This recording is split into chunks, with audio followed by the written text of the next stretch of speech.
Nous ne sommes pas aussi nombreux que d'habitude, mais cela se comprend avec les vacances qui ont déjà commencé.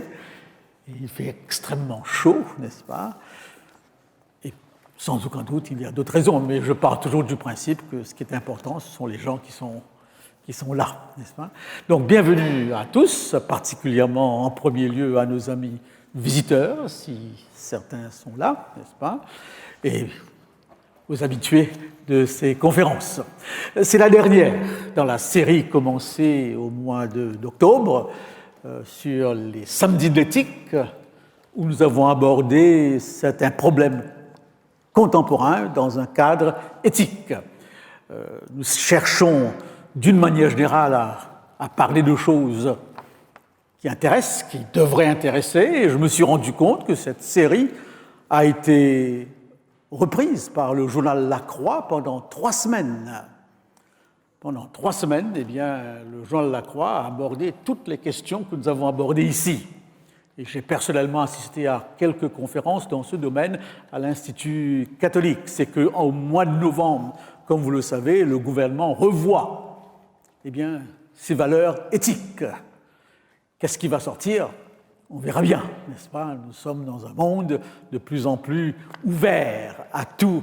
Et le croyant chrétien et même le croyant des autres religions se trouvent parfois confrontés, n'est-ce pas, à cette ouverture par rapport au sens de la vie et au comportement. Donc, nous terminons aujourd'hui cette série avec ce sujet « Ève, où es-tu » Nous sommes heureux de constater que, pour une fois, nous avons pu lancer un programme, oui, merci beaucoup, nous avons pu lancer un projet qui a tenu pendant 3 ans. C'est pratiquement la première fois où je me retrouve avec cette continuité par rapport à un projet d'église, qui très souvent sont des projets ponctuels. Alors là, nous l'avons fait pendant 3 ans et avec une assistance qui variait entre 100 et 102 personnes, sauf aujourd'hui un peu moins. Donc c'est un bon point. Et nous sommes encouragés à reprendre cette série au mois d'octobre, mais nous ne savons pas encore quelle proposition vous faire. Nous réfléchissons à certains sujets, et si toutefois il y a des sujets qui vous passionnent, qui vous intéressent, qui sont d'intérêt général, partagez-nous ces sujets. Comme d'habitude, eh bien, nous procéderons pendant un certain temps, 45 minutes, 50, pas plus, et ensuite vous aurez l'occasion de poser quelques questions, et nous allons entrecouper donc la conférence ou les présentations par 1 ou 2 chants. Le sujet de ce soir, c'est Ève, où es-tu ? Ce sujet m'a été suggéré par Nathalie, qui est la responsable de l'évangélisation. Alors je lui ai dit, écoute, si tu veux qu'on traite ce sujet, on le fera à 2, n'est-ce pas? Donc c'est ainsi qu'on est associés pour ce sujet. Elle prendra la parole en premier pendant 25 minutes, et je respecterai, pour des raisons de parité, n'est-ce pas, aussi 25 minutes, n'est-ce pas? Après ma présentation, vous aurez droit aux questions. Mais avant d'entrer dans le sujet, que Nathalie eh bien, vous parle d'Ève dans l'histoire, dans la société civile, j'aborderai Ève dans le cadre biblique, et nous allons essayer de voir où est-ce que nous en sommes par rapport à cela. Mais avant donc d'entrer dans ce sujet, nous écouterons une chanson que vont nous interpréter Nathalie et Andrew, n'est-ce pas? Et cette chanson est une des plus belles chansons françaises. C'est Jean Ferrat qui chante Aragon, n'est-ce pas?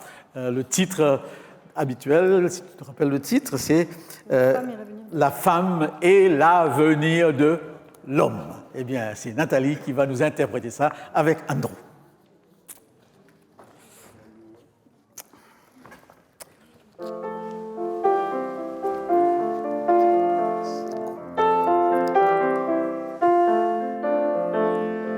Le poète a toujours raison, qui voit plus loin que l'horizon, et le futur est son royaume.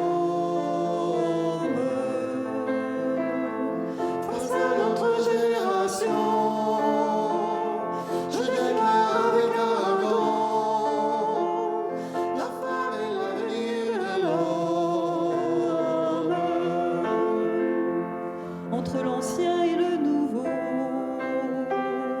Votre lutte à tous les niveaux de la nôtre est indivisible.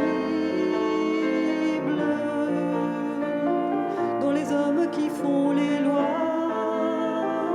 si les uns chantent par ma voix, d'autres décrètent par la Bible.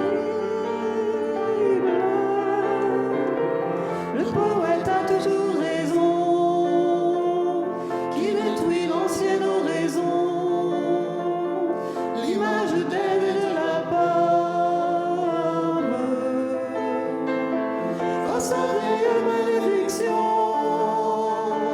je déclare avec arrogance, la femme est l'avenir de l'homme.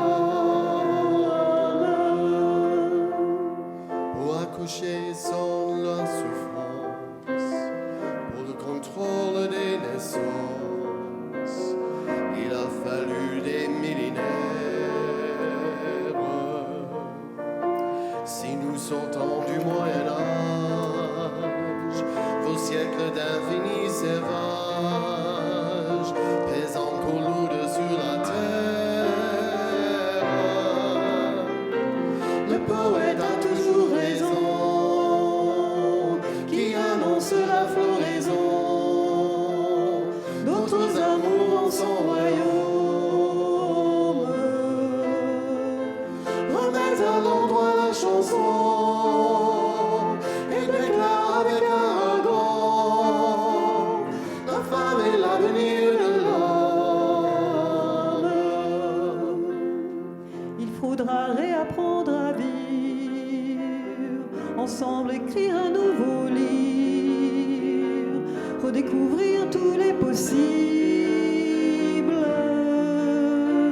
Chaque chose enfin partagée, tout dans le couple va changer d'une manière irréversible. Le poète a toujours raison, qui voit plus haut que l'horizon, et le futur est son royaume. Face aux autres générations, je déclare avec arrogance, la femme est l'avenir de l'homme. La femme est l'avenir de l'homme.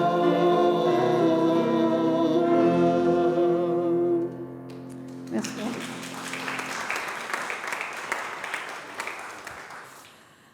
Donc, effectivement, avec Karl, on a parlé de différents sujets cette année. Et dans ces sujets, on a évoqué des sujets qui touchent les femmes au travers de, par exemple, l'avortement. Et c'est vrai qu'il y a eu beaucoup de sujets qui ont tourné autour de la femme cette année, en particulier cette affaire un peu terrible de l'affaire Weinstein. Et je me suis posé la question, en tant que femme du XXe, XXIe siècle, de ce que la Bible dit des femmes et de ce que la société a fait des femmes, ou en tout cas comment la femme a évolué dans le temps. Et il nous est donc venu cette idée de parler de ce thème, sur ce thème, pour clôturer cette dernière conférence. Ève, où es-tu ? Qu'est-ce que la femme est devenue à travers les temps ? Alors effectivement, quand deux catégories sont en présence, chacune veut imposer à l'autre sa supériorité. On le voit notamment dans le règne animal, mais on le voit aussi au travers des humains. Et les deux catégories ont deux solutions. Soit elles sont de force égale, et donc il n'y a pas d'hostilité et une amitié peut se créer. Soit elles sont de force au contraire différentes, et là il y a de l'hostilité. Comment l'homme et la femme ont évolué dans le temps, comment la femme a fait sa place dans le temps, puisque nous allons voir que finalement elle a été obligée à chaque fois de se faire une place dans le monde où nous vivons. Alors nous allons commencer par la préhistoire. Alors si c'est un peu barbant, n'hésitez pas, vous me le dites, je vous raconterai des histoires. Donc à la préhistoire, il y a deux catégories de femmes. Il y a ce qu'on appelle les nomades, celles qui bougent, comme le nom l'indique, et puis les sédentaires, plutôt les agricultrices. ou agriculteurs, puisqu'il y avait des hommes et des femmes. On n'a pas beaucoup d'informations sur la corpulence réelle de la femme, notamment à cette période de la préhistoire, malgré le fait qu'on ait pu peut-être retrouver des squelettes. On ne sait pas si c'était une femme qui avait une forte corpulence. En tout cas, ce que l'on sait, c'est que les travaux difficiles lui étaient réservés pour que l'homme ait les mains libres. Ce qui peut paraître un petit peu contradictoire, mais en fait, l'homme a le rôle de protéger la tribu et donc de se protéger lui-même, et de défendre la tribu des éventuels agresseurs ou des animaux. Et donc, c'est la femme qui a ce rôle, elle, de faire les travaux difficiles. Il faut savoir que, bien évidemment, la femme n'a aucun moyen de contrôler les grossesses, et donc qu'elle est en permanence ralentie par soit les menstruations, soit les grossesses. Et effectivement, la femme n'est pas très bien vue, puisque par moments, elle ne peut même pas aider l'homme à avoir les mains libres, puisqu'elle est en train de soit d'être enceinte, soit d'avoir accouché, soit de s'occuper des enfants. Donc, on comprend aussi qu'à cette époque, c'est l'homme qui assure les besoins de nourriture, et donc la venue d'un enfant n'est pas forcément bien vue, puisque la femme agrandit le cheptel et donc il y a des bouches supplémentaires à nourrir, et c'est pour cette raison que l'infanticide est très utilisé, on peut dire, où on trouve de bonnes raisons pour sacrifier les enfants pour tout un tas de projets ou de marchés que l'on peut faire. C'est les enfants qui sont sacrifiés. Donc, l'homme, lui, il a donc l'obligation de protéger la horde et d'apporter un minimum de ressources. Et donc la supériorité lui revient, puisqu'elle est accordée à celui qui tue, non à celui qui engendre. Chez les sédentaires ou agriculteurs, ça change un petit peu. Le règne de la femme est, on va dire, un tout petit peu plus évolué que celui de la nomade, parce que là, elle a l'obligation, et c'est elle qui va s'occuper de la terre. Et comme elle s'occupe de la terre, de l'agriculture, elle va donc produire quelque chose. Et donc, c'est à ce moment-là qu'elle a on va dire qu'elle est revêtue d'un certain pouvoir. L'homme, lui, il a une exigence par rapport à la communauté, par rapport à l'approbation, mais l'homme ne sait rien sur le développement et la raison pour laquelle la femme a des enfants. C'est-à-dire, à cette époque-là, ni l'un ni l'autre ne sait comment les enfants arrivent. Alors, la petite histoire dit que les hommes pensaient que la procréation, c'était simplement la réincarnation de larves ancestrales et qui flottaient et que l'on pouvait trouver auprès de certains arbres.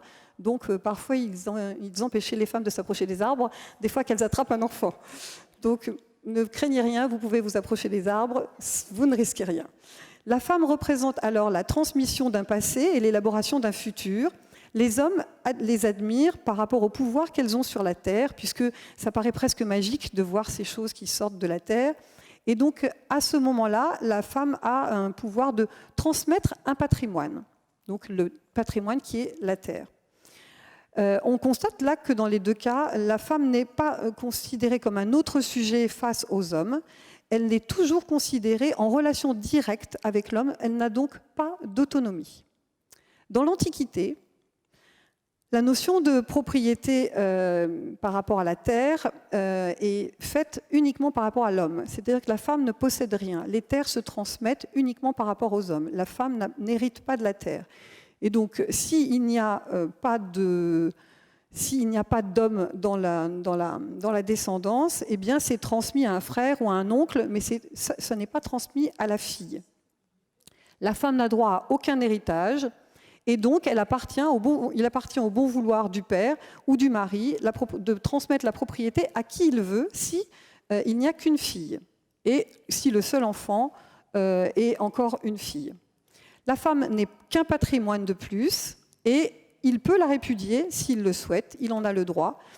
Il a aussi le droit de tuer et de sacrifier ses enfants, là encore, car accepter un enfant femelle, c'est à ce moment-là un acte de générosité. Donc c'est voir à quel point la femme est peu considérée à ce moment-là. Il vaut mieux naître garçon. La femme est donc considérée comme un esclave, une bête, une chose. L'époux pouvait avoir autant d'épouses qu'il le désirait. Par contre, la femme devait, devenant sa propriété n'avait absolument pas le droit à l'infidélité. En cas d'infidélité, c'était la mort. Et puis surtout, parce que le pire des crimes serait de faire hériter un rejeton qui serait un rejeton illégitime. Donc pour éviter tout ça, la femme est sacrifiée. Donc la femme est sous tutelle d'un homme, soit de son père, soit d'un mari, voire même de son frère quand elle perd son mari. Et si les deux autres sont inexistants, elle est une chose pour la société qui n'a ni droit ni plaisir. L'idéologie chrétienne n'a pas arrangé véritablement les choses, elle va largement contribuer à l'asservissement de la femme. Et par exemple, la femme à cette époque-là, elle est exclue du culte. On peut le voir d'ailleurs encore dans certaines synagogues. De toute façon, dans toutes les synagogues, les femmes n'ont pas accès au même endroit que les hommes. Et surtout, il y a des synagogues en particulier où elles sont non seulement à l'étage au-dessus, mais derrière des mouches à rabier, ce qui veut dire qu'elles ne peuvent voir que par des tout petits trous ce qui se passe en bas. Donc c'est dire à quel point elle n'est pas autorisée à acquérir du savoir. Donc on veut la séparer du savoir. Elle est autorisée par contre dans l'idéologie chrétienne à apporter du soin, du secours aux malades.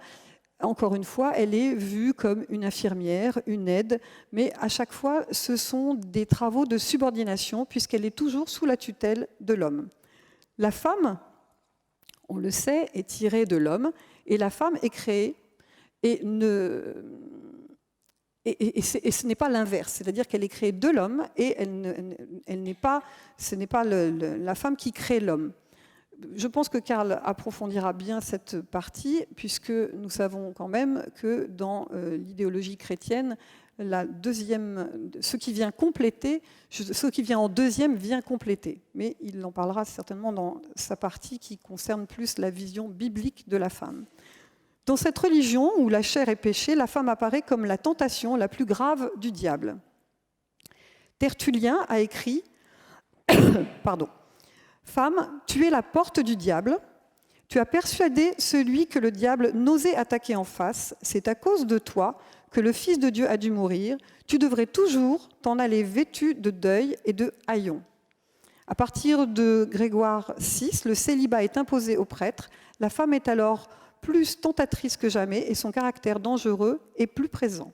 La femme est considérée comme un être incomplet, une sorte d'homme manqué. Au Moyen-Âge, voyons un peu si ça évolue. La femme reste dans l'absolu dépendante du père et du mari. Elle est mariée sans son accord. Elle est répudiée selon le bon vouloir du mari, qui a le droit de vie et de mort sur elle. Donc on voit que ça n'évolue pas beaucoup. En fait, elle est encore considérée comme une servante. La loi lui donne des droits, mais toujours comme la propriété de l'homme et comme une mère. Et elle a le droit de s'occuper de ses enfants. Se marier est une manière d'être respectée. L'insulter, la tenir par la main si on n'est pas son mari, sont sévèrement punis. L'avortement est interdit, sous peine d'une amende financière. Tuer une femme coûte 4 fois plus cher que tuer un homme. C'est le seul moment où on peut penser qu'elle a un petit peu plus de valeur. La femme est donc à un prix seulement lorsqu'elle est enceinte et elle perd tout son prix lorsqu'elle ne peut plus avoir d'enfants. Vers le XIe siècle, la féodalité admet la succession féminine. En absence d'héritier mâle, la femme va donc hériter de son domaine, ce qui va faire finalement d'elle un être intéressant. Pourquoi ? Lorsque le mari mourait à la guerre, cette femme ne voulait absolument pas rester dans le veuvage parce qu'il allait falloir s'occuper du royaume toute seule. Donc, elle allait voir le roi et demander immédiatement un nouveau mari pour ne pas avoir à assumer ses fonctions toute seule. Donc, l'héritière représente une terre, un château, et les prétendants se disputent, voire même si elle n'a que 12 ans. Et bien sûr, c'est un moyen de multiplier son patrimoine, donc elles sont épousées, et puis répudiées, et entre-temps, on a récupéré le patrimoine. L'époux maltraitait régulièrement sa femme. On peut dire que la civilisation guerrière n'a pour la femme que du mépris, qui ne la considérait que comme un héritage. Cependant, elle est parfois admirée lorsque seule, elle arrive à défendre son territoire, c'est-à-dire que lorsqu'elle ne reprend pas un mari et qu'elle défend ses terres toute seule. Lorsqu'elle parvenait à surpasser le mari, elle était aussitôt décapitée. Donc, émancipation zéro. Au XIIIe siècle apparaît la courtoisie, mais qui améliore très peu la condition de la femme, mais qui apporte quand même quelques petites choses. Ce ne sont pas les poésies, la religion qui aident les femmes, mais ce sont les lois. Avec la suprématie du pouvoir royal, le droit de tutelle est aboli. Ainsi, le droit de décider du mariage d'une fille et donc d'obliger à épouser la personne que l'on a choisie. La propriété devient le patrimoine royal et donc là, il n'y a plus de problème d'épouse qui aurait un domaine à protéger. Tout appartient au roi. Il n'y a plus de raison pour les deux sexes donc d'être traités différemment. Ils sont tout à coup sur un pied d'égalité. On voit en même temps jouer un rôle dans des troupes, dans un rôle militaire dans des troupes. Elle va prendre part au combat et c'est la période de Jeanne d'Arc, des femmes soldats. Et si cette pucelle de Jeanne d'Arc n'étonne pas, elle ne scandalise pas non plus. Néanmoins, la puissance maritale survit à la disparition du régime féodal. La femme est considérée comme ayant les mêmes capacités que l'homme, mais elle est toujours sous la tutelle de son mari. Le mariage a donc les mêmes critères de fonctionnement qu'au début du Moyen-Âge, en particulier dans les classes riches. Parce que dans les classes plus pauvres, on va dire, moins argentées, eh bien, l'homme et la femme sont plus égaux. Ils possèdent une maison, des ustensiles, et donc il n'y a pas cette rivalité que l'on peut trouver dans les familles riches. L'homme n'a aucune raison de chercher à se rendre maître de sa femme, qui ne détient comme lui aucun bien, et la tâche que chacun des époux effectue ramène la femme au rang d'égalité. Elle acquiert donc une certaine autonomie du fait de ce lien social et économique. À la Renaissance, le statut de la femme reste approximativement le même qu'au début du XVe siècle. Mais les classes privilégiées voient une condition qui évolue. En effet, les femmes commencent à se distinguer. Étant donné qu'elles n'ont pas d'obligation de s'occuper de la politique mondiale, elles vont donc commencer à s'intéresser à l'éducation, les expositions, et elles vont acquérir une certaine connaissance. Leur instruction n'est pas organisée, mais à travers des entretiens, des lectures, l'enseignement de précepteurs privés ou de conférences publiques, elles parviennent à acquérir des connaissances supérieures à celles de leurs époux. Des noms tels que Madame de Rambouillet, Madame de Sévigné bénéficient d'une grande réputation. C'est pour cela qu'en 1623, le Ronce du Pape écrivait « En France, tous les grands événements, toutes les intrigues d'importance dépendent le plus souvent des femmes. » Et il y a un petit adage populaire qui dit « Derrière tout grand homme, il y a une femme ». Ça a été repris par de nombreux hommes politiques. Au XVIIIe siècle, la liberté des femmes est en pleine expansion, bien que les mœurs soient encore très rigoureuses. Dans la bourgeoisie, la fille est soit mariée, soit mise au couvent, où la morale est en faveur des hommes. Cependant, ni la religion ni l'éducation ne permettent de contenir les femmes dans leur rôle de soumission. L'art est envahi par les femmes. Elles sont écrivains, actrices, chanteuses. Enfin, elles vont commencer à respirer un petit peu. C'est donc à travers les domaines culturels que la femme s'impose. Mais même si ces pratiques sont tolérées, la femme n'a pas davantage l'apanage de la réussite. En effet, l'homme a des privilèges que la femme n'a pas. Alors que le garçon s'instruit, la femme reste à la maison à entretenir le foyer ou elle est au couvent dans lequel n'est enseignée que la morale chrétienne et le savoir-faire d'une maîtresse de maison. Les femmes commencent à défendre leurs droits et tentent donc d'imposer une égalité des sexes. Ce soulèvement contre elles de nouvelle nature a été repris par Molière dans Les Précieuses ridicules et dans Les Précieuses ridicules et Les femmes savantes, bien qu'il soit lui-même en faveur de la libération de la femme. Au XVIIIe siècle, deux opinions se confortent, celle en faveur des femmes et celle qui tente de garder les femmes dans les privilèges masculins. Rousseau considère la femme comme celle qui appartient au désir de l'homme. Il écrit « Toute l'éducation des femmes doit être relative aux hommes. La femme est faite pour céder à l'homme et pour supporter ses injustices.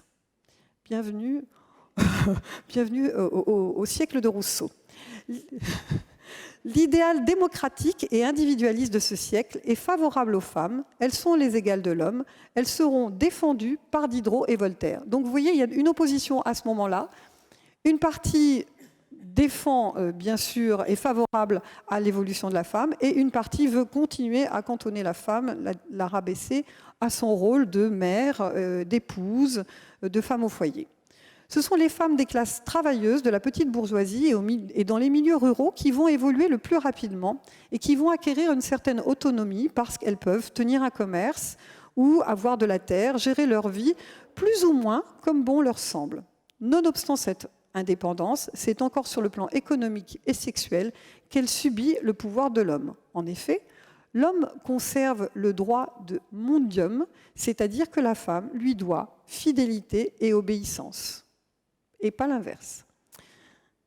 C'est clair pour tout le monde. Si elle est prise sur le fait pendant l'adultère, le mari a le droit de la tuer. Et pas l'inverse.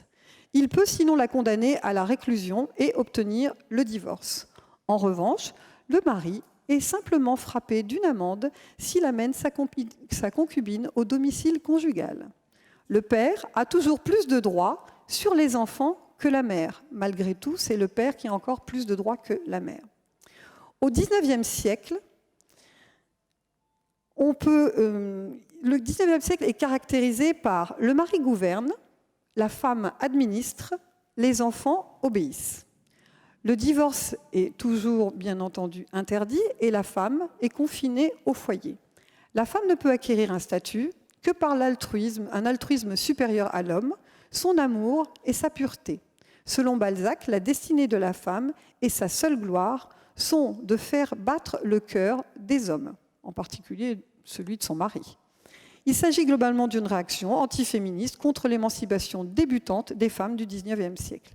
En effet, la bourgeoisie suit le programme de Balzac et qu'il développe dans Physiologie du mariage.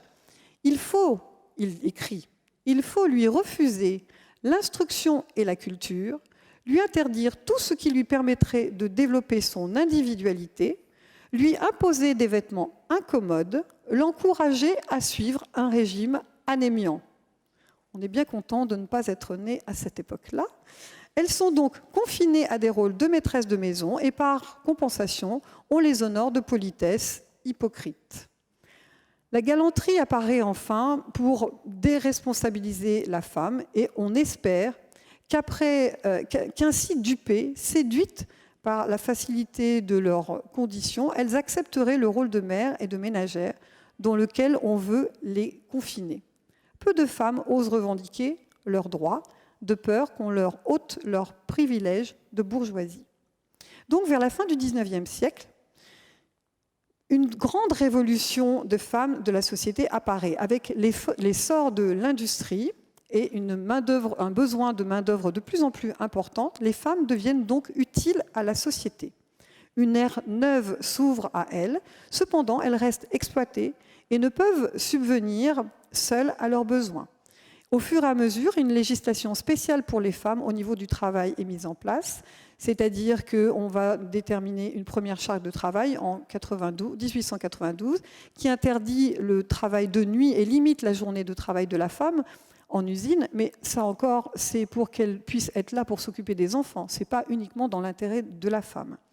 La travailleuse obtient la libre disposition de ses gains, alors qu'avant, elle travaillait et on donnait son argent à son mari. On garantit des congés payés aux femmes en couche. Le repos des femmes avant et après l'accouchement est réglementé et on leur interdit quand même les travaux dangereux. Cependant, la femme est toujours rémunérée de manière bien inférieure à l'homme, étant mariée à un homme qui gagne des ressources nécessaires au foyer. C'est-à-dire qu'on détermine le salaire de la femme non pas par rapport au travail qu'elle fait, mais par rapport au fait qu'il y a déjà un homme qui travaille à la maison, donc on considère qu'elle n'a moins besoin d'argent qu'une femme qui n'aurait pas d'homme à la maison. Donc les femmes, finalement, rentrent en compétition les unes par rapport aux autres. Les femmes savaient qu'elles pouvaient être remplacées dans la minute et donc ne se plaignaient pas. C'est ce qui laisse un peu penser, c'est ce qu'on peut voir aujourd'hui dans les grandes entreprises où quand les femmes arrivent à des niveaux très élevés, elles sont pires que des hommes avec des hommes, et pire même encore elles sont encore pires avec des femmes. Donc elles maltraitent les femmes qui travaillent pour elles. Au XXe siècle, nous pouvons considérer le XXe siècle comme celui de la libération de la femme. Son émancipation se fait donc à travers un long combat et à travers le modèle américain. En effet, c'est le modèle américain qui va envahir l'Europe. Les femmes américaines du XIXe siècle ont déjà participé au travail de pionniers aux côtés de leurs hommes. Cependant, ces femmes, malgré leur position au sein de la société, conservaient les mêmes conditions qu'auparavant. La galanterie à leur égard s'est maintenue, elles ont gardé les privilèges culturels et une position dominante à l'intérieur de la famille. Les lois leur accordent volontiers un rôle religieux et moral, mais les commandes de la société n'en demeurent pas moins toutes aux mains des mâles. C'est ainsi qu'en 1830, les femmes ont commencé à revendiquer leurs droits politiques. De ce fait, les Américaines avaient une longueur d'avance sur les Françaises et elles ont pu servir de modèle aux Européennes. 14-18, la Grande Guerre. Est-ce que cet événement va permettre aux femmes de trouver leur place? Finalement, oui. Pendant la guerre, les femmes françaises vont se mobiliser en tant que suffragettes. Elles espèrent obtenir l'égalité politique et donc elles sont presque 9000 adhérentes à l'Union française pour le suffrage des femmes, qui veut convaincre à procéder qui peut convaincre à procéder par étapes. Et donc, elle lance à l'été une pétition nationale en faveur du droit de vote. Malheureusement, la guerre éclatant, tout ça va être remis dans les tiroirs et ne permettra pas aux Françaises de participer aux municipales de 1916. En Angleterre, comme en Amérique, les femmes commencent à s'imposer et voient dans cette guerre une occasion de montrer leur force. Presque tous les soldats imaginent que ce sera une guerre courte, et donc ils s'imaginaient que c'était le moyen de montrer leur force, et une occasion de prouver, de montrer leur force, et d'exprimer les hautes valeurs morales et de s'épanouir dans la communauté. Les femmes pensent, elles, qu'elles vont avoir un rôle à jouer puisque les hommes ne sont plus disponibles. Donc elles vont trouver à travers cette guerre une manière de s'affirmer. Elles deviennent des infirmières, elles réconfortent les hommes à la cantine, elles nourrissent, mais cela reste encore un rôle de femme assistante, servante. Les femmes suspendent donc leurs revendications, leur combat pour accomplir au devoir, leur combat pour acquérir des droits de femmes tombe encore une fois aux oubliettes. Néanmoins, la guerre est plus longue que prévu, et donc, elle mobilise beaucoup d'hommes. Plus de 65% des hommes sont absents. Et les femmes doivent donc prendre le relais. On découvre là des femmes qui deviennent financières, des cheminotes, des factrices. Elles restent tout de même exclues du travail d'usine de guerre. Puis, en octobre 1915, apparaissent les premières circulaires ministérielles invitant les industriels à employer les femmes partout où cela est possible. Dans toute l'industrie ou autre, les femmes investissent le milieu du travail. Malheureusement, elles ne sont toujours pas aussi bien payées et valorisées.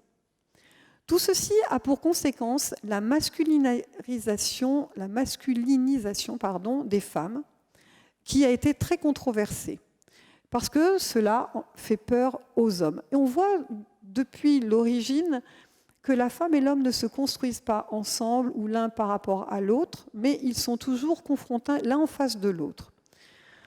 Donc, les hommes sont franchement hostiles à l'évolution de la femme et ils prétendent à la faiblesse cérébrale et physique du sexe féminin. Merci, messieurs. En retour, les féministes, dans tous les pays, se battent pour prouver la valeur du travail des femmes. Les hommes ont soudainement peur de la concurrence et ne se sentent plus reconnus comme supérieurs. Alors que les hommes avaient le sentiment de régresser à l'animal dans les tranchées, condamnés à attendre leur propre mort, les femmes prennent leur responsabilité publique pour faire tourner la machine de guerre. Ils ont peur d'être dépossédés et trompés. Donc la guerre rompt toute inégalité face au travail et aux responsabilités. Les femmes découvrent ces nouveaux privilèges avec plaisir et ne comptent pas les perdre une fois la guerre terminée. D'autant que la hantise de la mort bouleverse. On n'est pas sûr que le mari ou le frère ou le père reviendra. Donc il est temps d'être capable d'assumer. Et de ce fait, les grandes fiançailles disparaissent, les épousailles se font beaucoup plus rapides, et c'est l'ère du couple moderne, centré sur une exigence de réalisation individuelle et non patrimoniale. La femme a fait l'expérience de vivre seule, sortir seule, assumer des responsabilités qui lui étaient refusées avant cette guerre. Tout va changer. Mais peut-on parler de réelle liberté acquise ? En réalité, il s'agit plus d'un mythe patriotique que d'une libération définitive de la femme. Le problème réside dans le fait que toutes ces expériences individuelles dévalorisent la solidarité, c'est-à-dire le couple. Il faut noter que la France perd 10% de sa population active masculine et qu'après cette guerre, il y a toujours cette peur de ne pas pouvoir trouver ou de retrouver son mari ou d'avoir perdu son fils. La solitude affective et sexuelle et les difficultés matérielles sont présentes dans l'esprit des femmes. La femme se trouve alors entre le besoin de pleurer ses morts et son plaisir à s'émanciper. Le soupçon pèse sur les veuves d'être des veuves joyeuses plutôt que des héroïnes de la fidélité et des sacrifices du souvenir.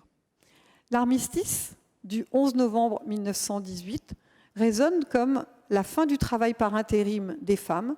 La France est peu généreuse, mais pragmatique. Elle reconnaît le caractère indispensable du travail féminin pendant la guerre, mais il est temps que ça change. Cette violence faite aux femmes semble avoir été une fonction tout aussi psychologique qu'économique. D'une part, rassurer l'identité masculine, mise à mal par 4 ans de combats anonymes. D'autre part, effacer la guerre et répondre, dans une période de fièvre sociale et de réaction politique, à un profond désir des combattants d'être restaurés dans leur position d'hommes, défenseurs du foyer et de la famille. Il va donc y avoir des campagnes qui vont être faites pour ramener les femmes à la maison. Et on ne va pas hésiter à envoyer des infirmières pour visiter les foyers, pour redire et répéter aux femmes quel est leur rôle, c'est-à-dire faire des enfants, s'occuper du mari et rester au foyer bien sagement, mais ne pas chercher à aller travailler à l'extérieur. Donc c'est dans cette période d'entre-deux-guerres, effectivement, que la femme que l'on va trouver 2 catégories de femmes. Celles qui vont accepter de revenir dans les rangs et celle que l'on va appeler la garçonne. La garçonne, elle veut conquérir son indépendance financière en faisant carrière et pousse la liberté sexuelle et morale jusqu'à la bisexualité avant de fonder un foyer avec son compagnon. Elle a un comportement masculin, elles ont les cheveux très courts. Cette femme se masculinise dans le sens où elle gère sa vie et sa carrière malgré la discrimination salariale. En fait, donc, à cette période, il y a donc pratiquement 3 catégories. Les femmes qui vivent au foyer, les hommes et cette garçonne qui est un peu ambivalente entre les deux.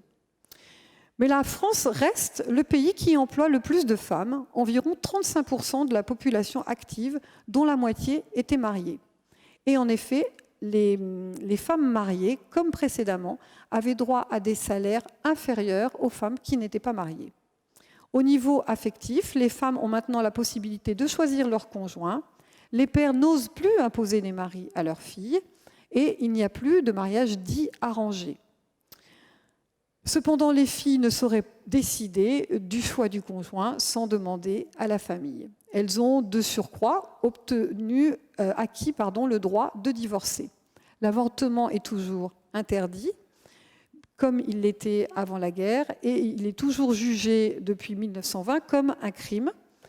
Le diaphragme, donc les moyens contraceptifs, ne sont pas autorisés non plus. La femme a très peu de moyens de contraception et les avortements clandestins sont de plus en plus nombreux.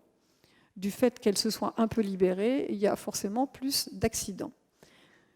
Certains auteurs ont voulu y voir l'expression d'un féminisme quotidien. En effet, la conclusion est que, quelque peu excessive, mais elle permet d'affirmer que les femmes ont résisté aux pressions politiques, sanitaires et sociales, comme pour le travail, afin de préserver leur liberté d'appréciation. La femme, pendant la Seconde Guerre mondiale, ne va pas évoluer beaucoup plus, mais par contre, elles sont, à partir du 15 février de 1942, les femmes sont épargnées quand elles avortent. Mais elles restent condamnées et le divorce est autorisé, mais il n'est pas facilité et les démarches sont extrêmement longues. On voit que malgré tout, chaque fois qu'elle arrive à acquérir quelque chose, eh bien, il y a des moyens pour ralentir le processus, à la fois des difficultés pour l'avortement et rallonger les processus de divorce. La femme vertueuse que célèbre la Révolution nationale n'en est pas moins une femme moderne, intelligente, efficace, heureuse de vivre au foyer, mais qui, dans l'intérêt même, ne veut pas se couper du monde. C'est-à-dire qu'elle veut bien maintenant rester au foyer, mais elle veut quand même avoir droit à l'éducation.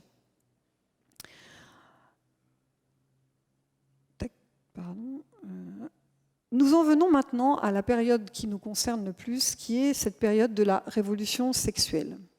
La révolution sexuelle intervient au moment des années 1960. Cette émancipation a réellement commencé dans les années 60 et en effet, elle est issue des enfants de la guerre, c'est-à-dire des enfants suite au baby-boom, qui ont eu une enfance lugubre et qui ont peur et qui ont été conçus à un moment où il y avait encore des parents qui étaient dans la peur et dans l'angoisse et donc qui ont d'autant plus envie de se libérer. C'est le culte de la jeunesse. Et ce furent des enfants du baby-boom d'après-guerre entre les deux rives de l'Atlantique et qui deviennent des contestataires des années 60 et au début jusqu'aux années 70, qui remettent en cause les normes conformistes de leurs parents en matière politique, en matière de société et surtout en matière de sexualité. On associe souvent cette période à la liberté sexuelle, mais ce n'est pas uniquement la liberté sexuelle. Concrètement, les jeunes se hâtent de construire leur propre monde avec leur propre moralité et fonctionnement. Cette démesure a pour conséquence de forcer les aînés, parents et adultes, à reconsidérer les standards dont ils étaient dépendants, sans même les avoir au préalable identifiés. C'est-à-dire qu'ils n'étaient pas préparés pour cette émancipation extrêmement rapide.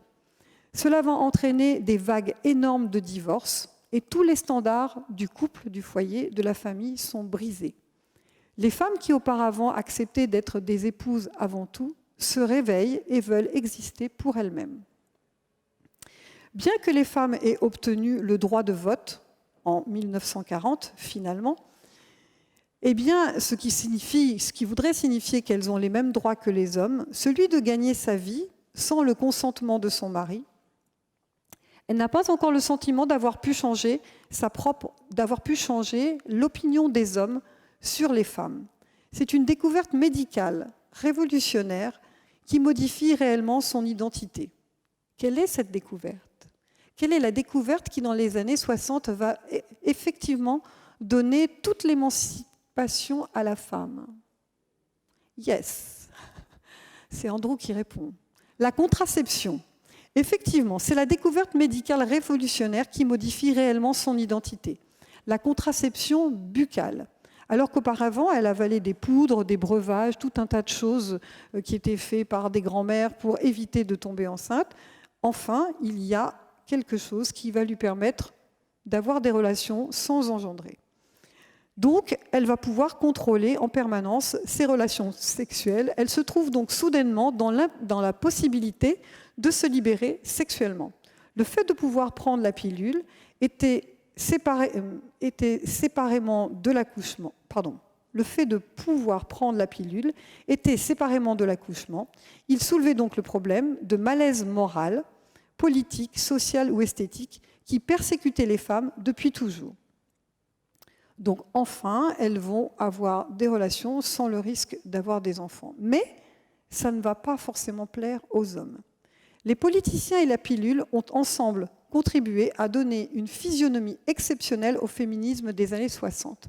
C'est donc la politique et le corps médical qui donnent aux femmes cette capacité d'émancipation. En effet, les féministes des années 65 à 75 avaient accompli bien plus pour les suffragettes en 70 ans. Non que les femmes étaient plus agressives, mais elles étaient plus dans la société et donc plus en avant des réalités. La télévision, le cinéma, les médias ont beaucoup contribué à l'émancipation des femmes, véhiculant des images et discours plus avant-gardistes sur la femme. L'émancipation des femmes se situe aussi au niveau scolaire. Pourquoi ? Parce que pendant longtemps, on a considéré que seuls les hommes avaient droit à faire des études. Et pour les femmes, les études étaient essentiellement cantonnées dans les domaines littéraires. C'est-à-dire que si vous aviez une petite fille qui voulait faire des études de médecin ou d'avocat, ça n'était pas possible. C'était uniquement réservé aux hommes. Finalement, à cette époque-là, il va y avoir un lissage et les femmes vont enfin pouvoir avoir droit à des carrières scientifiques si elles le souhaitent. En revanche, bien que dans toute l'Europe de 75 à 83, le chômage sévisse, les femmes gardent une place favorable sur le marché du travail alors que les hommes au chômage augmentent de 5 points. Pourquoi, à votre avis, les femmes, finalement, continuent à garder leur travail alors qu'elles sont payées moins cher ? Pourquoi, finalement, par rapport aux hommes, il y a plus de chômage pour les hommes que pour les femmes ? Eh bien, parce qu'elles sont, malgré les grossesses, elles sont plus persévérantes dans le travail, elles s'accrochent, elles ont beaucoup plus de volonté. Mais pourquoi donc ? Eh bien, parce que pendant toutes ces années où elles ont milité pour acquérir un tout petit peu d'autonomie, elles ne sont plus prêtes du tout à la lâcher. Et elles ont donc beaucoup plus de répondants que les hommes.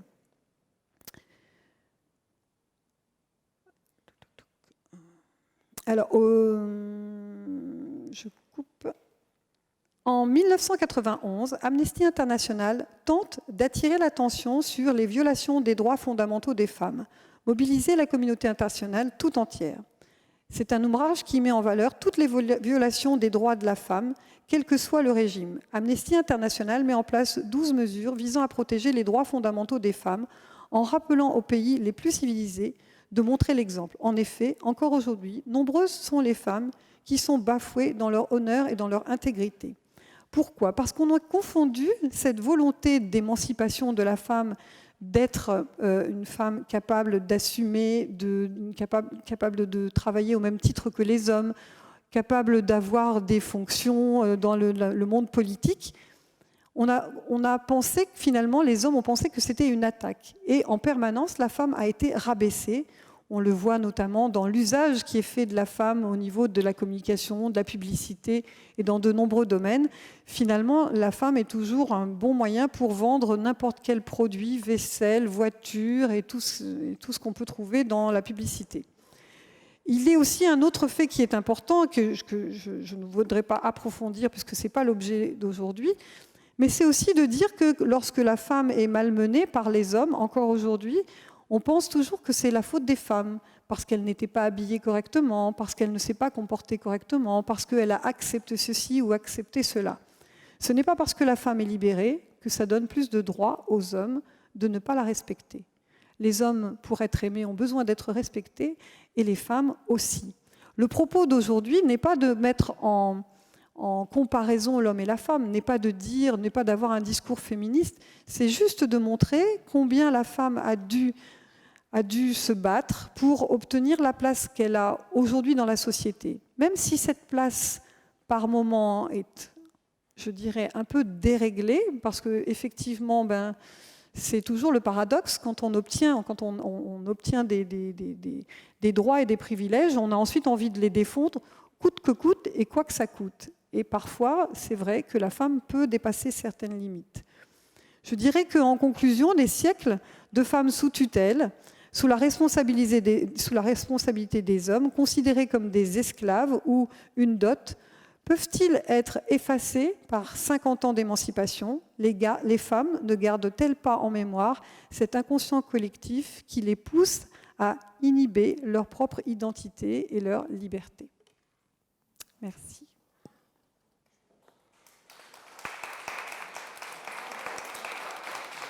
Merci. Bien, nous remercions Nathalie pour ce parcours historique et je pense que personne ne peut mettre en doute ce qui a été dit, c'est une évidence. Et je pense aussi pouvoir dire qu'aujourd'hui, il y a tellement de choses qui nous paraissent acquises, mais nous oublions combien ça a été dans une lutte terrible, n'est-ce pas?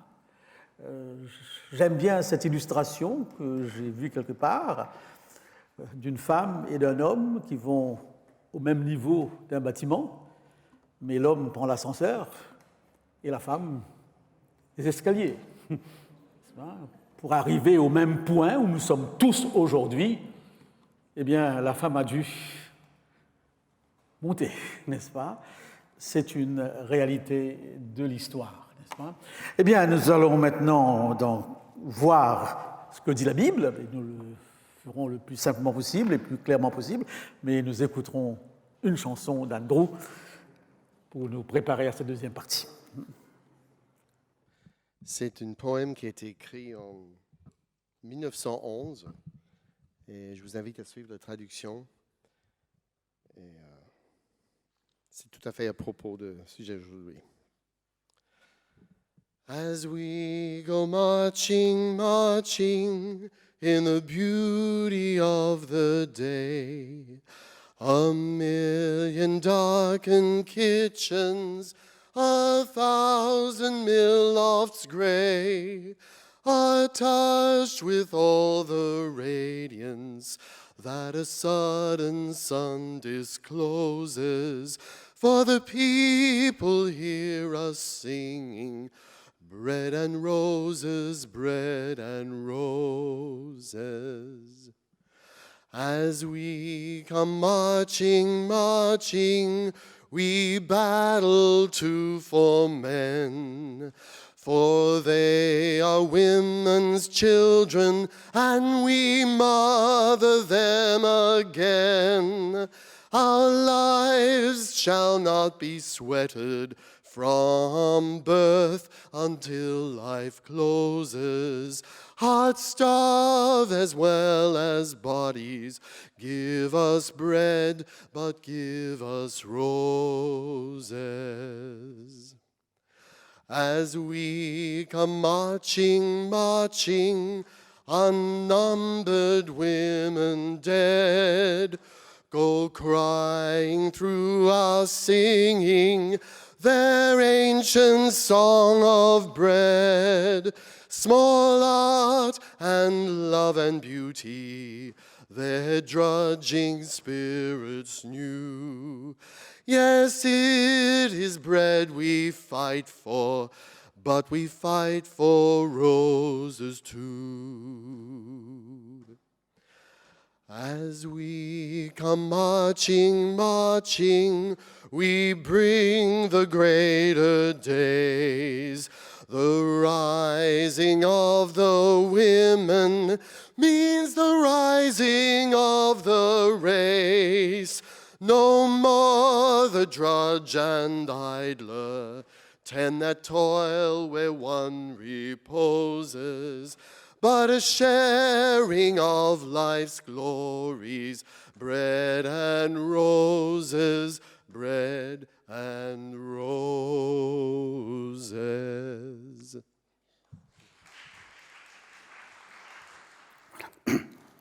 Eh bien, je pense qu'il faut qu'on soit honnête et qu'on reconnaisse que les églises, la chrétienté n'a pas toujours été à la hauteur dans son interprétation des textes. Et cette situation de la société, malheureusement, même dans les églises, on les a vécues. Et pour faire sa place, même dans l'église, eh bien, la femme a dû se battre, ou des hommes ont dû se battre pour elle. Ce qui aurait dû être évident, simple, sans problème, n'est-ce pas? Pourquoi? Bref, et là je suis tout de suite, ce n'est pas la Bible elle-même qui est en cause, mais l'interprétation de cette Bible. Et je dirais même que ce n'est pas si simple. Ce n'est pas un discours, la Bible, n'est-ce pas? Ce n'est pas un document sur des sujets présentés d'une manière juridique, c'est une histoire. L'histoire des hommes, et Dieu qui veut, au travers de l'histoire des hommes, fragmentée en petites histoires, passer son histoire à lui. Et ce n'est pas si simple. Ce n'est pas si simple. Vous avez donc automatiquement dans la Bible une parole de Dieu et parallèlement une situation humaine, n'est-ce pas? Ce qui est intéressant, ce qui devrait être l'objectif, c'est de voir finalement au travers de tout cela la parole de Dieu. Alors, je vous présente tout de suite un cadre d'interprétation du texte, parce que si ce cadre n'est pas respecté, on s'égare. Je crois qu'on peut comprendre, peut-être pas totalement, mais suffisamment, si nous partons du principe qu'il y a un cadre en 3 pôles. Premièrement, la création. Deuxièmement, la chute. Et troisièmement, la rédemption, la recréation. Et l'histoire biblique se situe dans ces 3 cadres. N'est-ce pas? Elle n'est pas figée dans un cadre, mais il y a un développement où ces 3 éléments sont là. Si nous prenons la création comme étant le cadre idéal, eh bien, je vous donne 13 points. Donc, premièrement, que signifierait la création? La création nous renvoie à l'initiative divine qui a abouti à la genèse de l'univers et la mise en place au sein de celui d'un environnement privilégié. La création nous présente l'idéal, n'est-ce pas? Ensuite, la chute, c'est toute l'histoire qui va partir avec Ève qui sort du jardin avec Adam. Toute l'histoire de l'Ancien Testament, n'est-ce pas? Et ensuite vient le Nouveau Testament où en Jésus-Christ, les choses sont rétablies. C'est donc une erreur que de vouloir juger la Bible à partir de l'Ancien Testament qui trouve son explication ou son aboutissement dans le Nouveau. Cette phrase très connue du Christ, « On vous a dit que, mais moi je vous dis. » Maintenant, c'est moi la référence.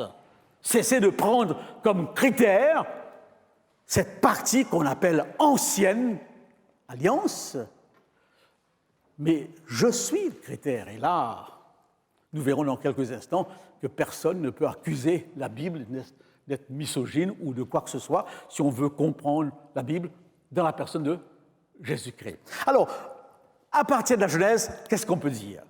13 points, très simple, je passe très vite parce qu'il faut gagner du temps. Premièrement, l'image de Dieu, c'est le couple.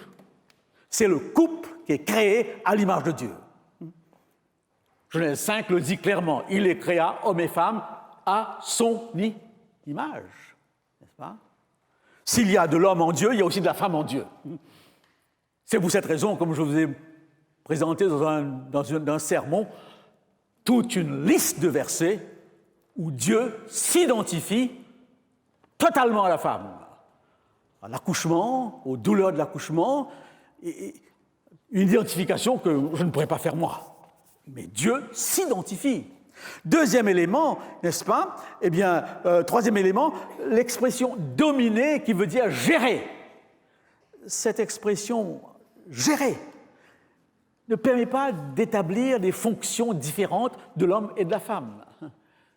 La femme ménagère ou la femme au foyer, ça vient bien après, n'est-ce pas? Bibliquement parlant, l'ordre de gérer la création est donné aux deux au même titre. Il n'y a pas une répartition des tâches ici, n'est-ce pas? Troisièmement, soyez féconds, adressé aux deux au même titre. Soyez féconds. Ils gèrent la création à travers l'harmonie et l'expression de leur sexualité. Et cette phrase mal comprise, je lui ferai une aide, comprise comme subordonnée, comme servante. Je vous rappelle ce que j'ai rappelé la dernière fois par rapport au Cantique des Cantiques. Dans la Bible, 27 fois, Dieu est appelé l'aide de l'homme.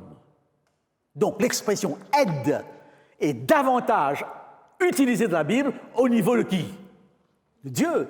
Donc, dire que la femme est aide, c'est la situation au niveau de Dieu par rapport à l'homme. C'est donc tout le contraire de ce que nous pensons. Voyez-vous? Et je continue très rapidement, n'est-ce pas? Elle est créée à partir d'Adam. À vous le choix. Créée à partir de la poussière ou créée à partir d'Adam. Qu'est-ce que vous choisissez, n'est-ce pas? Oui, elle est créée à partir d'Adam. Il y a là une idée fondamentale. C'est pourquoi Adam pourra dire « os de mes os, chair de ma chair », celle qui est semblable. Il n'y a aucun élément de discrimination dans la Genèse. Même Adam dit « celle qui est semblable, os de mes os, chair de ma chair ». Et toute la différence avec le monde animal. Ensuite, bon, le point 9 ici, l'homme quittera son père, c'est les principes fondateurs du mariage. Il quittera son père et sa mère, et l'homme ici, ce n'est pas l'homme masculin, mais c'est l'homme générique, l'humanité. Les deux quittent, n'est-ce pas? Et ils deviendront une seule chair, pas une demi ou une trois quarts, n'est-ce pas, etc. N'est-ce pas? Bon, lorsqu'on arrive au péché d'Adam, au péché, on oublie que la Bible parle beaucoup plus du péché d'Adam que du péché d'Ève. Si on connaît une compréhension théologique de la Bible, il n'y a qu'une seule fois où Paul va employer l'expression « elle a pris le fruit avant ». Mais ça, il faudra le comprendre dans quelques instants. Mais d'une manière générale, dans la théologie de l'Épître aux Romains, Paul parle du péché d'Adam, n'est-ce pas? Du péché d'Adam. Et lorsque Paul parlera d'Ève, il dira « elle a été séduite », tout simplement. Voyez-vous? Donc il y a davantage une attitude de compréhension par rapport à Ève que par rapport à Adam, n'est-ce pas? Et je continue. Les conséquences, si vous lisez bien les conséquences de la chute, par rapport au diable, le texte dit « puisque tu as ». Par rapport à Adam, « puisque tu as », cette expression n'est pas dit pour Ève. Ce qui veut dire ce qu'un théologien puisse dire, la sentence qui la frappe est moins lourde, aucune malédiction n'est prononcée sur elle, et Dieu ne lui reproche pas d'avoir usurpé l'autorité d'Adam. N'est-ce pas? La chute a engendré une double souffrance. Et là, nous sommes devant des conséquences. Tu enfanteras avec douleur, tes désirs se porteront vers ton mari, il dominera sur toi. Ce n'est pas un ordre de Dieu, ce n'est pas un désir de Dieu, c'est une conséquence. Et malheureusement, on l'a très souvent vu comme étant un commandement de Dieu. Même dans l'Église, vous avez ce type d'interprétation, n'est-ce pas? Non, la conséquence, c'est la souffrance, tu la subiras dans l'enfantement. La conséquence, c'est le travail qui n'est pas un mal en soi, puisqu'il est dit dans le commandement, tu travailleras 6 jours. Mais ce travail va se faire maintenant dans la douleur, très allégée par la technologie d'aujourd'hui. Mais quand même, la pénibilité dans le travail est toujours reconnue. Alors voilà quelques éléments de base, l'idée fondamentale que nous voulions présenter, si vous voulez savoir l'idéal à tous les niveaux, alimentation, rapport de l'homme avec la nature, rapport de l'homme avec la femme, rapport de l'homme avec Dieu, là, vous n'avez qu'un seul tableau, la Genèse. N'est-ce pas? La Genèse. Nous arrivons maintenant à cette deuxième partie qu'on appelle l'Ancienne Alliance.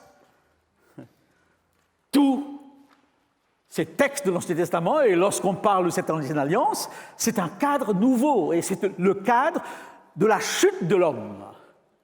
Dans le cadre de cette chute, n'est-ce pas, nous allons avoir, si vous voulez, si vous lisez attentivement, tantôt des aspects lumineux, tantôt des aspects sombres, des hauts et des bas, n'est-ce pas? Et c'est un petit peu l'histoire de l'humanité, c'est ce que nous voyons dans nos propres vies, tantôt lumière, tantôt obscurité. Et même au niveau des lois, c'est ce que nous verrons, n'est-ce pas? Là, il faut avouer que les textes semblent être complètement, pas tous les textes, mais certains textes discriminatoires, n'est-ce n'est-ce pas? Bon, il faudra peut-être demander à un de nos spécialistes dans l'Ancien Testament, j'en connais plusieurs là à Collonges, pour nous expliquer. Voyez, œil pour œil, dent pour dent, c'est la loi du talion, c'est la loi qui existait dans toutes les sociétés de l'époque, n'est-ce pas?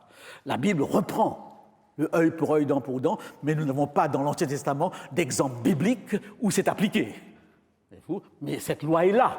Ce qu'on fait remarquer, c'est que cette loi, œil pour œil, dent pour dent, est quand même l'expression d'une justice implacable. Et par rapport aux lois qui existaient, c'est déjà un progrès immense.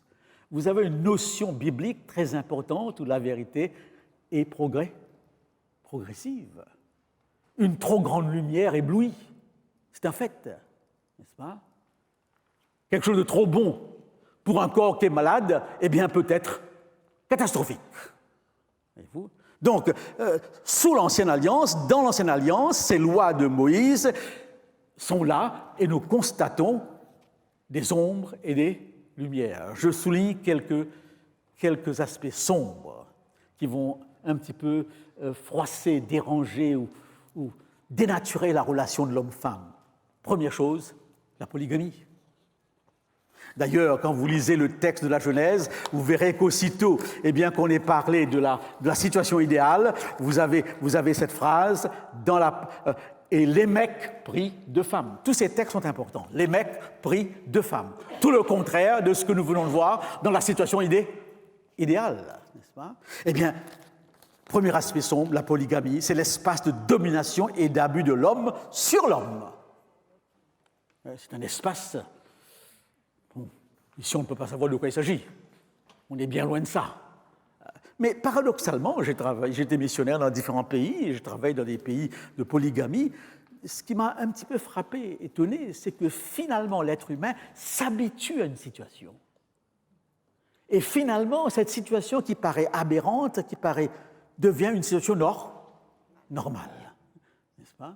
Et j'ai eu des femmes qui vivaient dans une situation polygamique défendre la polygamie comme nous défendons la monogamie. J'arrivais à le comprendre, n'est-ce pas?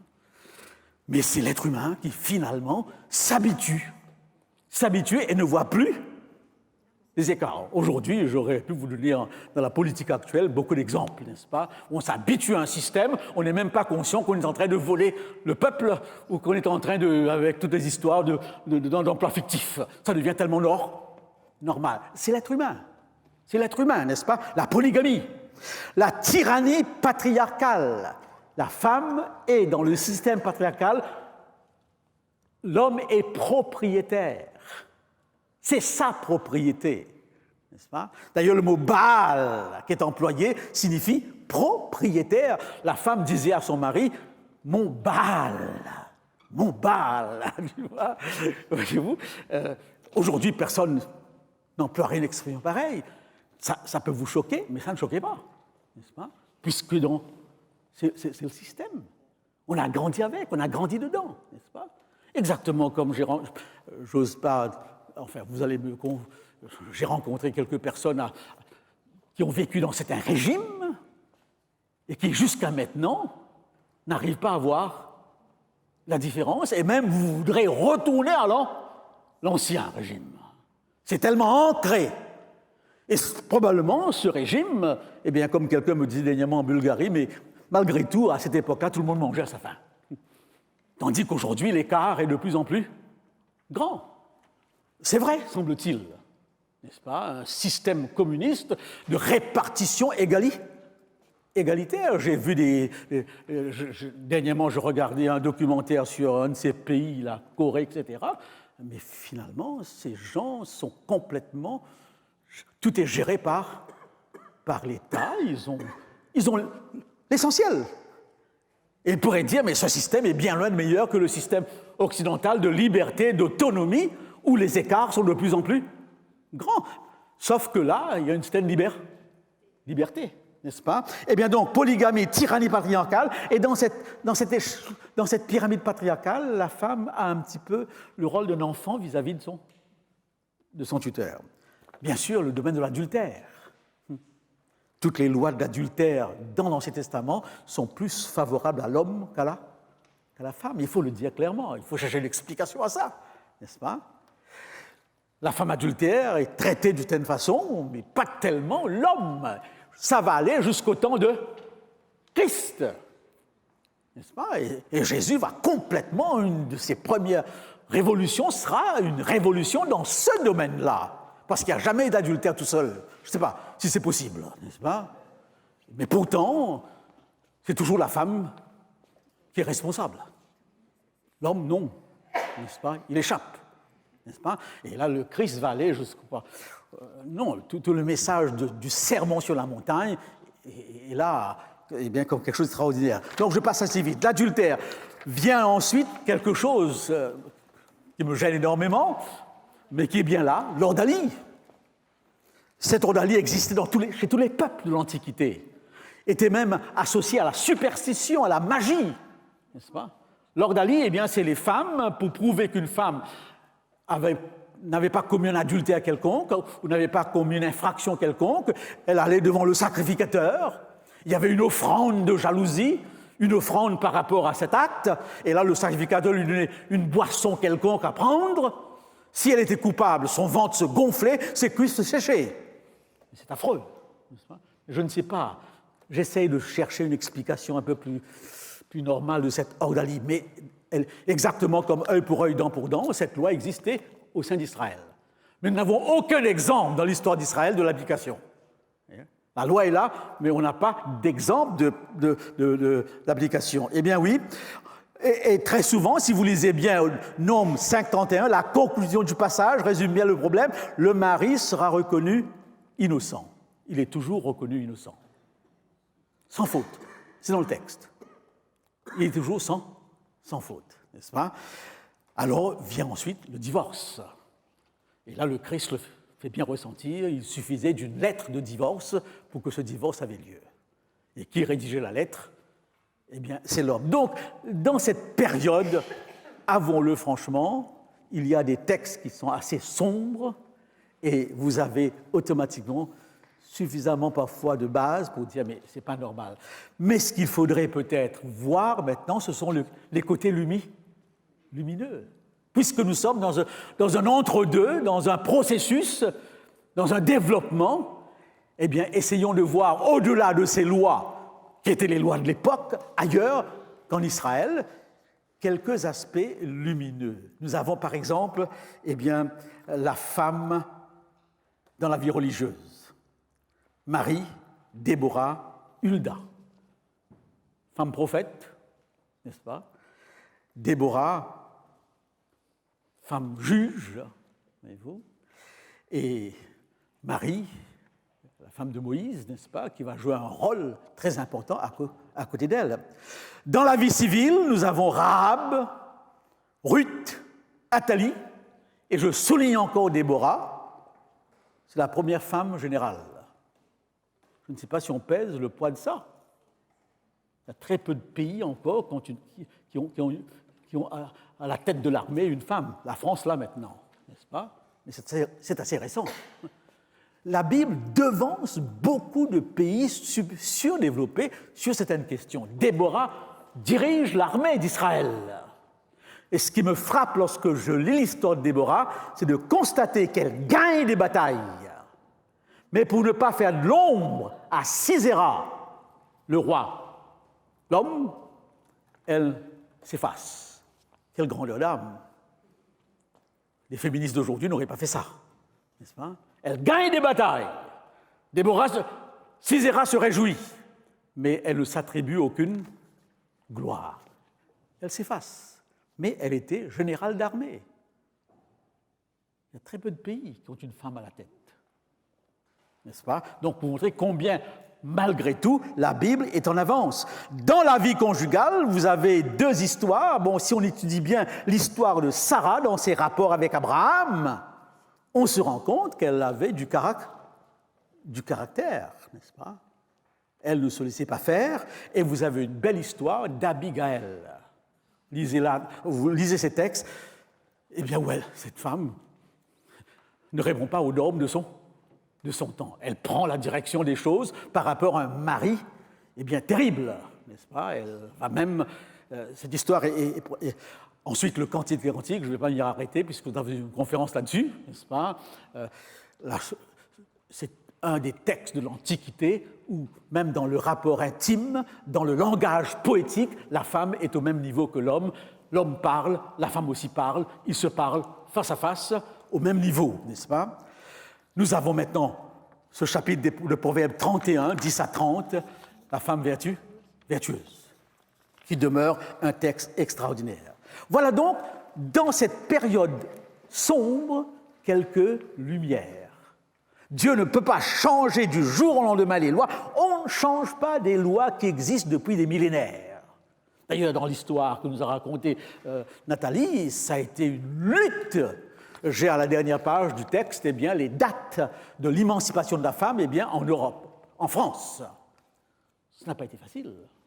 J'ai écouté avec plaisir, j'ai beaucoup d'admiration pour Mme Veil, n'est-ce pas? C'est grâce à elle qu'il y a eu une révolution féminine, mais quand on l'a interviewée, ça n'a pas été facile. Tout ce qu'elle a entendu de la part des hommes, n'est-ce pas, par rapport à ses prises de position. Et parfois, comme elle dit, mais c'était dégradant. Les hommes qui sont à la tête du pays, et c'était dégradant quand elle osait parler. Donc, ça a été une lutte terrible, n'est-ce pas? Ça a été une lutte terrible. Alors donc, situation d'ombre et de lumière. Arrêtons-nous sur la lumière, pas sur les ombres. La révélation de Dieu est progressive, n'est-ce pas? Et Dieu nous montre finalement, dans cet cas précis, quelle est l'image qu'il voudrait. Et nous ramène ensuite à l'idéal. Très rapidement, Nouveau Testament. Le Nouveau Testament est marquant, c'est Jésus-Christ. En lui, la lumière éclate.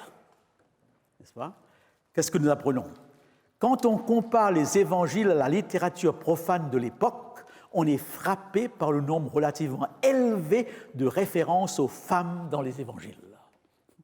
Et je suis sûr que si vous prenez votre Nouveau Testament et que vous comptez le nombre d'histoires de femmes, c'est encore beaucoup plus nombreux que les histoires des hommes.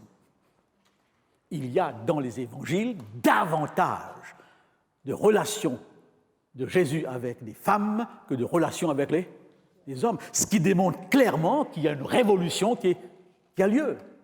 Il touche là un point fondamental, n'est-ce pas? Très rapidement, l'histoire de la belle-mère de Pierre, je ne sais pas, la page 10, la femme souffrant d'hémorragie, la veuve de Naïn, la femme infirme. Jésus propose comme modèle des femmes, la veuve de Sarepta, la reine de Midi, la femme de la parabole de Luc qu'on a commentée dernièrement, la veuve persévérante, n'est-ce pas? L'offrande de la pauvre veuve, et très souvent, ces comparaisons sont faites avec les hommes, n'est-ce pas? Troisièmement, Jésus redéfinit, page 11, l'adultère. Jésus redéfinit l'adultère. On ne se rend pas compte combien ce texte sur l'adultère est capital. Si un homme regarde une femme pour la convoiter, il a déjà commis un adultère dans son cœur. Dans un sens, ne considérez pas la femme comme un objet, comme un espace de plaisir, n'est-ce pas? Et ne vous laissez même pas emporter par votre imagination à ce niveau, n'est-ce pas? Eh bien oui, il redéfinit l'adultère, il abroge le divorce. Cette loi qui favorisait l'homme, Jésus l'enlève, n'est-ce pas? Et il réhabilite la prostituée. C'est le premier fondateur de religion qui ose dire « les prostituées vous devanceront dans le royaume des cieux ». Je ne sais pas si vous arrivez si nous saisissons la portée de ce texte, n'est-ce pas? On les a tellement lus que dire ça à des pharisiens, dire ça à la haute société religieuse de l'époque, les prostituées sont là avant vous, n'est-ce pas? Et il ne le dit pas seulement, il fréquente même ces personnes. C'est d'une révolution extraordinaire quand on y pense. Et il défend le mariage monogame en disant, en ramenant tout, où ça? À l'idéal, à la Genèse. Qu'est-ce qui est écrit au commencement, etc., n'est-ce pas? Alors nous voyons aussi qu'il donne aux femmes des possibilités égales. Il appelle les femmes à être des disciples comme les hommes, les sœurs de Jésus, la vraie bénédiction, le choix, etc., etc. La première femme à l'honneur, Ruth. La première annonce de l'incarnation, Marie. le premier miracle, noces de Cana, la première conversion, c'est une Samaritaine, première conversion d'une païenne, eh bien, une femme païenne. Tous ces premiers sont des femmes, n'est-ce pas? Et je continue, n'est-ce pas? Le premier enseignement sur la résurrection donné à qui? Marthe. Premier discours de Jésus sur la résurrection, c'est une femme. Marthe, n'est-ce pas? Et au chapitre 11 de Jean, où il est question de la mort de Lazare, n'est-ce pas? La première intuition de la croix, c'est qui? Marie-Madeleine. Lorsque Marie-Madeleine, eh bien, lave ses pieds. Et là, on pourrait s'étendre, mais on ne va pas le faire. Dans ce geste de Marie-Madeleine qui recouvre les pieds de Jésus de quoi? D'un parfum de grand prix, ce sont des gestes qu'elle connaissait très bien et qui formaient partie de quoi? De son système de vie, n'est-ce pas? Ce sont des gestes de séduction. Ce qui est extraordinaire, Jésus les accepte sans aucun commentaire. Il n'y a aucun jugement, les autres vont le faire. Et si cet homme était prophète, il aurait compris. C'est qui? Il aurait compris. Il manque de perspicacité, ce Jésus. Bien sûr qu'il l'a compris, mais il voyait au-delà. Il n'enfermait pas une femme dans un geste, même si ce geste avait une signification particulière. Donc, premier témoin de la résurrection, c'est qui? Encore Marie-Madeleine. Et si Marie-Madeleine n'avait pas existé, vous n'auriez pas eu un compte-rendu de la résurrection. Parce que l'Évangile sera écrit à partir de quoi? De mémoire. Et qui sont ceux qui vont rappeler les événements? Ce sont ces femmes. C'est les femmes qui sont au tombeau. Tous les hommes sont partis, depuis longtemps d'ailleurs, n'est-ce pas? Les femmes auront le courage d'aller jusqu'au tombeau, et sans aucun doute, dans le récit que nous avons, Marie-Madeleine est le témoin par excellence. Alors nous arrivons maintenant aux Actes des Apôtres, ce que nous étudions actuellement. Et ce texte me semble être fondamental. La Pentecôte a lieu, personne ne comprend ce que c'est, surtout en dehors du cercle, et là, Pierre rappelle un texte de Joël qui marque une transition, une cassure, une coupure. Un jour viendra où Dieu enverra son esprit à qui? Rappelez-moi le texte, n'est-ce pas? Oui, Joël dit, eh bien, l'esprit donné à tout le monde, aux serviteurs, aux femmes, aux vieillards. Il n'y a plus de quoi? De cassure. C'était réservé à une section, personnellement, aux prophètes. Et là, tout à coup, tout le monde est inclus. Et lorsque Paul reprendra le texte, il dira, il n'y a plus quoi? Ni juifs, ni grecs, ni hommes, ni femmes. Entre mots, tous au même niveau devant Dieu. Il n'y a aucune raison de donner une priorité à qui que ce soit au nom de son statut, au nom de sa fonction. C'est l'Église qui n'a pas toujours pu respecter cela. Et a malgré tout maintenu une hiérarchie de distinction. Et ça se poursuit. Non, pour le Christ, et c'est pour cette raison que Pierre dira, nous sommes tous sacerdoces. Nous sommes tous prêtres. Ce texte est là. Tout le monde. N'est-ce pas? Parce qu'il n'y a plus de distinction par rapport au sexe, par rapport à tout cela. Eh bien, ce verset est fondamental. La distinction raciale n'existe plus. La distinction fondée sur le sexe n'existe plus. La distinction fondée sur l'âge n'existe plus. N'est-ce pas? La distinction de la classe sociale n'existe plus. Et là, vous avez un élément fondamental dans ce nouveau royaume. Pourquoi? C'est l'homme qui était circoncis dans l'Ancien Testament. Pourquoi pas la femme? Parce que l'homme circoncis était le représentant et la femme était englobée par rapport à son geste à lui. En d'autres mots, elle n'avait pas d'identité propre. Son identité passait, même son identité religieuse d'appartenance au peuple juif, passait automatiquement par qui? Par le mari, parce que la circoncision n'était pas imposée. Avec le baptême, ça change complètement. Cette fois-ci, hommes et femmes sont tous deux baptisés. Dans cette nouvelle économie religieuse, il n'y a plus quelqu'un qui vous représente. Eh bien, vous êtes baptisés au même titre. Le baptême est le signe que la femme devant Dieu n'est pas représentée par le mari, comme c'était le cas dans l'Ancien Testament, où seuls les hommes devaient se faire circoncire, c'est-à-dire avaient besoin de se soumettre au signe de l'alliance. Ces éléments doivent être pris en considération lorsque on aborde ces choses. Alors, dans la nouvelle communauté, et là, une explication s'impose, à la page 13. Parce que c'est dans l'Épître aux Corinthiens que nous aurons ces phrases qui ont tellement divisé l'Église que la femme se taise dans les assemblées, n'est-ce pas? Et qu'elle garde le silence. Heureusement qu'aujourd'hui, on a suffisamment de documentation pour comprendre ce texte de l'Épître aux Corinthiens. Il faut bien se rendre compte que les épîtres répondent à des situations précises. N'est-ce pas? Les gens qui se convertissent au christianisme et qui viennent du paganisme viennent avec quoi? Toute leur culture. Ce n'est pas comme aujourd'hui où quelqu'un... Je prends des exemples très simples pour clarifier ma pensée. Si un musulman devient chrétien, on n'a pas besoin de lui faire une longue liste de choses à faire, à ne pas faire, du point de vue de la moralité. Sa moralité et la mienne sont les mêmes. Et parfois, même plus avancées. Vous saisissez, n'est-ce pas? Donc, et je parlais même des autres religions, au point de vue de la moralité, eh bien, ils sont aussi morales. Là, ce n'est pas des conversions d'une religion, c'est des conversions de païens qui vivaient un style de vie qui n'avait rien à voir avec le christianisme.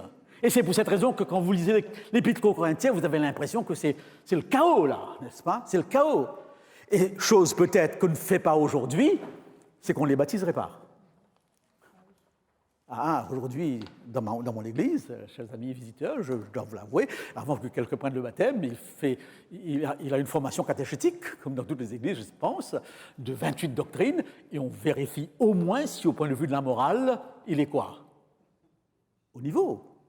Mais je n'ai pas l'impression qu'il y avait la même approche dans le Nouveau Testament. Crois au Seigneur Jésus et tu seras sauvé. Je ne suis pas en train de dire qu'il faut qu'on suive ce modèle, mais je vous explique que c'est ainsi que nous voyons dans les épîtres de Paul à la Sainte Seine, il y a des ivrognes. Vous imaginez ça, les gens qui viennent à la Sainte Seine, ils sont fous, sous. Pensez à ça. Mais c'est le texte, moi je n'invente rien là. Quand Paul dit « certains sont là », eh bien mangez chez vous, n'est-ce pas? Mais venez pas manger ici. C'est que tout un peuple, remarquez que j'ai vécu des choses pareilles où nous baptisons tellement facilement après 15 jours de campagne, mais les gens ne changent pas de conduite du jour au lendemain. Et j'ai eu des personnes qui m'ont dit « Pasteur, est-ce qu'il ne faudrait pas les enlever? À peine entrés, on veut les enlever. » Parce qu'on les a fait rentrer trop vite, ou alors sans les faire comprendre certaines choses, ou alors nous n'avons pas la patience d'attendre quoi? Que l'Esprit les change. Nous voulons les changer le plus vite possible. Et Paul adopte une attitude différente ici. Et Paul compte sur une transformation progressive, la patience. Il met énormément d'accent là-dessus. Alors donc, ces textes de l'Épître aux Corinthiens devraient se comprendre par rapport à tous ces autres textes que je vous ai dit et par rapport à ce contexte culturel religieux. La plupart de ces femmes qui venaient du monde païen grec étaient, par exemple, des prêtresses dans leur temple. Et dans leur temple, en tant que prêtresses, ils parlaient en langue et ils dirigeaient les choses. Certains étaient même des prostituées sacrées, parce que dans tout le paganisme, la prostitution sacrée était... Et Paul est obligé, dans ce cadre, de faire quoi? De mettre des barrières. Et n'oubliez pas que nous sommes encore une époque où il n'y a que les apôtres qui ont l'enseignement vrai. Aujourd'hui, nous avons des théologiens en quantité, mais là, il n'y a que les apôtres. C'est pourquoi on rappelle constamment le fondement des apôtres. Les choses vont changer. Alors, je pense que c'est important. Je vous signale un petit ouvrage de Roland Meyer sur la femme dans l'Épître aux Corinthiens, eh bien, qui est excellent, qui est même reconnu. Alors, certains des passages ci-dessus exigent d'études approfondies pour comprendre le contexte. Dernière partie, la pratique dans la nouvelle communauté. Vous avez des femmes disciples, vous avez des femmes apôtres, page 14, vous avez des femmes prophètes, vous avez des femmes enseignantes, vous avez des femmes bienfaitrices, vous avez des femmes administratrices. toutes ces fonctions dans les actes des apôtres, dans les épîtres, sont aussi attribuées aux femmes. N'est-ce pas? Donc, si l'Église avait été fidèle à la parole, elle aurait été de loin la première à dire au gouvernement quoi faire. Malheureusement, il faut bien l'avouer, ce sont les États, les gouvernements qui ont pris le devant, et très souvent l'Église n'a fait que suivre. Si on a besoin de département MIFEM, eh bien on ne devrait pas avoir besoin de ce département. N'est-ce pas? Si on a besoin maintenant de MIFEM, maintenant j'apprends qu'on a aussi des départements hommes, n'est-ce pas? Pourquoi tout ça? C'est l'indication qu'on n'a pas tout saisi, puisqu'on doit revendiquer, n'est-ce pas? Pourquoi revendiquer quelque chose qui est si évident de la parole de Dieu, où il n'y a ni homme, ni juif, ni grec, ni tout le monde égaux devant Dieu. Donc c'est la compréhension du texte qui parfois nous a posé des problèmes. Mais gardez toujours à l'esprit l'idéal de la création, la situation de contradiction qui est celle de l'homme, et ces lumières qui apparaissent quand même tout au long de l'histoire. Et dans le Nouveau Testament, par rapport à Jésus-Christ, je pourrais vous mettre un défi de trouver un élément qui soit négatif dans ses rapports avec les femmes. Il est le premier fondateur. Même Bouddha a pris du temps avant d'accepter qu'il y ait des bouddhistes nonnes. Il a beaucoup discuté avant d'accepter ça. Jésus, du premier coup, a des femmes qui le suivent. Il ne les a jamais exclues. C'est ce que j'appellerais révolution de Jésus-Christ. Voilà donc, Ève, où es-tu? Est-ce que la Bible envoie? Et je pense que s'il y a un lieu qui devrait être le lieu par excellence dans notre société, c'est bien l'Église, où la couleur n'a aucune importance, le statut social n'a aucune importance, et même le statut du genre n'a pas d'importance, parce que nous sommes tous égaux devant Dieu. Face à la croix, il n'y en a pas un qui puisse dire « j'ai un privilège que toi tu n'as pas ». Voilà donc un tour d'horizon, n'est-ce pas, du problème.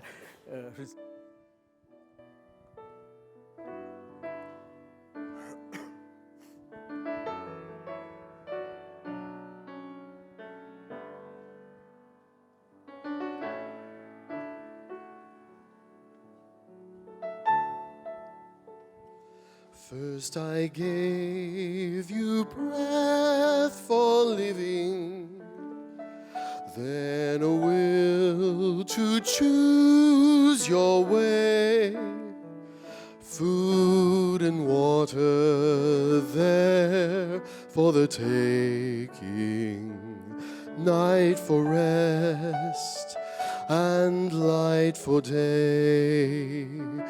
It's been some time between the garden and the rush of modern age. Still there's nothing new under heaven. Same excuses, just a different page.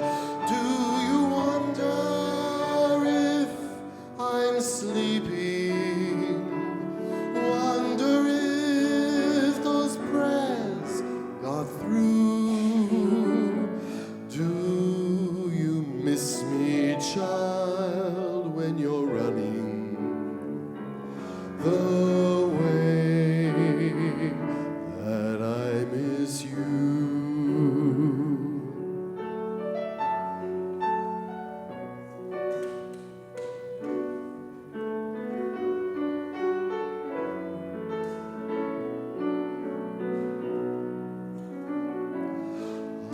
Created you to honor and to glorify my name.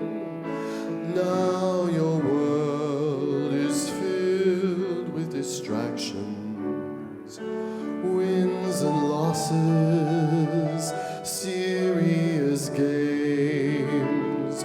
So the fellowship will suffer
miss me, child, when you're running the way that I miss you?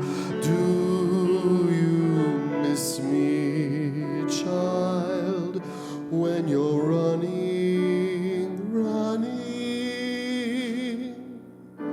the way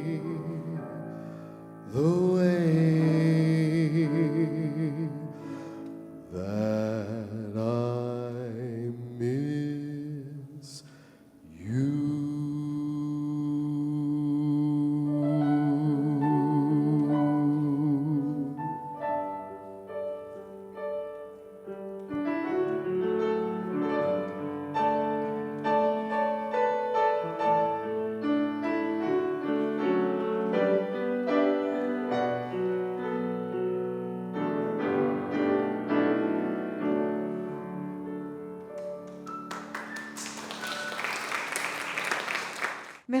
Merci Karl, encore une fois, merci pour votre présence. Tout à fait.